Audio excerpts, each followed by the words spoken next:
We opened up the R3 approach by having a look at perspective number 1, FFC, and at that point stated our overall strategy, and that's going to be to develop a mechanically sound, physically athletic, and tactically fluid process for playing the game.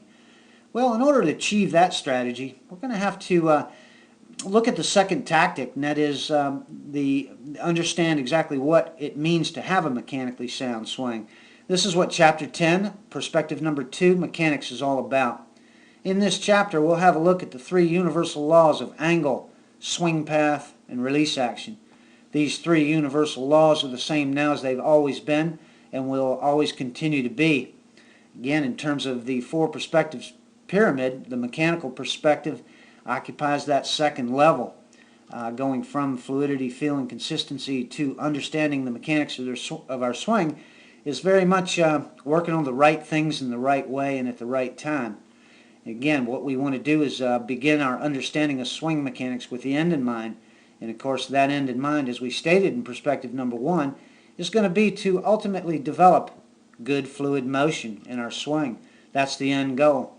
And again, good fluid motion is just making a golf swing or a putting stroke without any technique-based thinking or result-based thinking going on at the time. When we are in fact playing our best golf, it's because we're in good fluid motion. Well, in order to develop perfect good fluid motion, what we want to do is follow that overall strategy, and that overall strategy is to have a mechanically sound, physically athletic, and tactically fluid process for playing the game. Okay, in terms of the R3 approach, having a look at perspective number 2, it occupies the top right-hand position in the puzzle, and it's the beginning of the what axis. And again, the what axis has to do with what it is in our golf swing that we're going to be paying attention to and working on. What it is we're going to be directing our thought and action toward in order to achieve that overall strategy. Well, the mechanical perspective is all about our golf club. So the focus here, while we're interested in both club and body, the focus is going to be more on club than it is body. While we're on the what axis, what we're doing is determining exactly what it is we're wanting to do in terms of using that club in a mechanically sound fashion. Well, the three mechanical laws related to the mechanical perspective are going to have to do with angle. And our angle is the primary source of power in our golf swing. The third law, or the second mechanical law, has to do with swing path. And then the fourth law, or the third mechanical law, has to do with release action. In this chapter, we'll have a very good look at what it means, what the angle is all about in terms of creating power in the swing.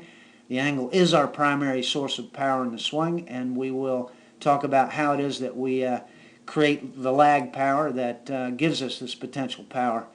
And the next law, swing path, has to do with direction. We want to have that angle moving in a good direction as we make our downswing.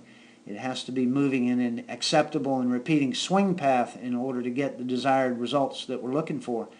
And then ultimately we have to get that power released. So as we move the angle through an acceptable and repeating swing path, we have to understand that release action is going to be a function of both our arms releasing through the 9 o'clock to 3 o'clock impact zone and our body releasing through that same zone.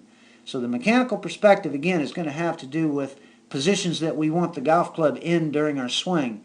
Again, as we state in the R3 approach, the club is a tool, so our objective is to use that tool in a manner close to the way in which it was designed to be used.